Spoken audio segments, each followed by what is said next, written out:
Cons of the Stationary Trinity continued. We are the children of the three paradise deities functioning as the Trinity. For I chance to belong to the 10th order of this group, the universal censors. These orders are not representative of the attitude of the Trinity in a universal sense. They represent the collective attitudes of deity, only in the dominions of executive judgment, justice. They were specifically designed by the Trinity for precise work to which they were assigned. They are present in the Trinity only in these functions for which they were personalized. The Ancient of Days and their Trinity origin associates mete out the just judgment of supreme fairness to the 7 superuniverses. In the central superuniverse, such functions exist in theory that there is fairness in self-evident and perfection of nirvana precludes of all possibility of disharmony. Justice is the collective thought of righteousness. Mercy, it is the personal expression. Mercy is the attitude of love. Precision characterizes this operation of law. Divine judgment is the soul of fairness. That's true, because if somebody loves you, they want to protect you, right? Ever confirming to the justice of the Trinity, ever fulfilling the divine love of God. When fully we perceive and completely understand the righteousness of justice of the Trinity and merciful love of the Universal Father are coincident. But man has no such full understanding of divine justice. Thus, in the Trinity, a man would view the personalities of the Father, Son, and Spirit adjusted to the co-coordinate ministry of love and law and the experimental universes of time. 7. The over-control of supremacy. The first, second, and third persons of deity are equal to each other, and they are one. The Lord our God is one God. There is perfection and purpose and oneness of execution in the divinity of the divine Trinity and the eternal deities. The Father, the Son, and the conjoint actor are truly divinely one. One, a truth is written, I am the first, I am the last, and besides me there is no God. As things appear in the mortal or in the finite level, the Paradise Trinity, like the Supreme Being, is concerned with the total planet, total universe, total superuniverse, and total grand universe. This totally attitude exists because the Trinity is the total of the deity for many other reasons. I think so too, because without past, present, and future, Father, Son, Holy Spirit, right? Jesus came to break time itself in half. You wouldn't get much going on without past, present, and future, those 3 mind frames. So, the Supreme Being is something less and something other than the Trinity functioning in the finite universes, but within certain limits. These present the era of incomplete power, personalization, and evolutionary deity does appear to reflect the attitude of the Trinity supremacy. The Father, the Son, and the Spirit do not personally function with the Supreme Being, but during the present universe, as they co-collaborate with Him as the Trinity. We understand they sustain a similar relationship to the ultimate, we often conjecture as to what will be the personal relationship between the paradise deities, the God Supreme, when he has finally evolved, but we do not really know. We do not find the over-control of supremacy to be wholly predictable. Furthermore, this unpredictability appears to be characterized in a certain developmental incompleteness, undoubtedly an earmark of the incompleteness of the Supreme and the incompleteness of the finite reaction to the Paradise Trinity.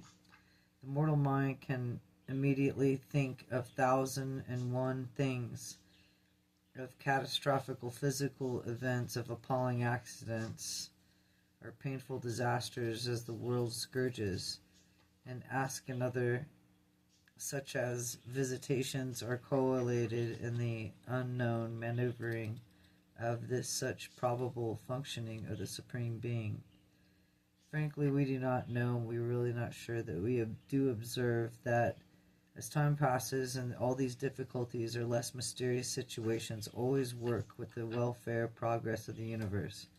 It may be the circumstances of existence and inexplicable vicissitudes of living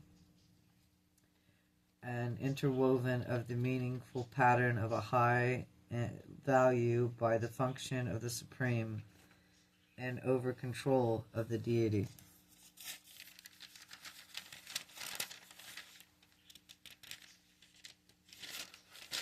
As a man and as a son of God, you can discern the personal attitude of love in all acts of God the Father, but you will not always be able to understand how many of the universe paradise and acts of the Paradise Trinity rebound to do good things for the individual mortal of the evolutionary worlds of space.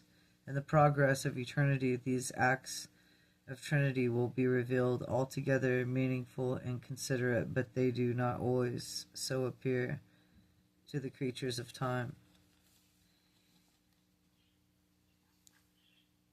8. The Trinity beyond the finite. Still at the Paradise Trinity, many truths and facts pertaining to the Paradise Trinity can only be partially comprehended by recognizing a function that transcends to the finite. It would be inadvisable to discuss the functions of the Trinity of ultimacy, but it may be disclosed that God, the ultimate, is the Trinity manifestation comprehended by the transcendentalators. We are inclined to believe that the universe and unification of the Master Universe is eventuating an act of ultimate and is probably reflective of certain, but not all phases of the absolute control of the Paradise Trinity.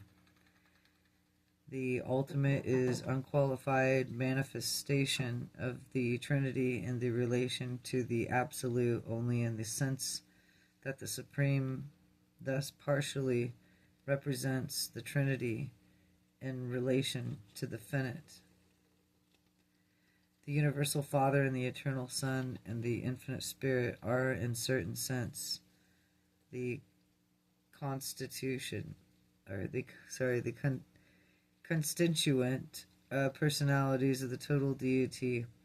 Their union in the Paradise Trinity in the absolute function of Trinity, equivalent to the function of total deity, and such completion of deity transcends both finite and absolute, while so in the single person of the deity actually fills the deity potential collective of all three do. These infinite persons seem to be the minimum number of beings required to activate the pre-personal existential potential of all total deities and deity absolute. We know the Universal Father and the Eternal Son and the Infinite Spirit as persons, but do not personally know the deity absolute. I love and worship God the Father, and I respect and honor the deity absolute. I once sojourned in a universe where a certain group of beings taught that the finaliters in eternity were eventually to become the children's deity absolute, but I am unwilling to accept this solution of the mystery which enshrouds the future of the finaliters. The corpse of the finality embrace, among others, the mortals of time and space, and have attained perfection in all there pertains to the will of God as creatures, as within the limits of creatures' capacities. They fully and truly know God, having thus found God as the Father of all creatures, and finaliters must sometimes begin to quest the super infinite Father. But this quest involves a grasp of the absolute nature of the ultimate attributes of the character of the Paradise Father. Eternally will disclose whether such an attainment is possible. But we are concerned, even if the finaliters do grasp the ultimate divinity, they will probably be unable to attain the super ultimate levels of absolute deity. It may be possible that the finaliters with partiality attain the deity absolute, but even if they should still be in eternity or of the eternities, the problem of the universal absolute will continue to intrigue, mystify, baffle, and challenge ascending and progressing finaliters. We perceive that the unfathomably the cosmic relationship of universal absolute will tend to grow in the proportions of the material universe, and spiritual administration continue to expand. Only infinity can disclose the Father infinite. Sponsored by the universal censor acting by authority from the Ancient of Days, the resident on Universa.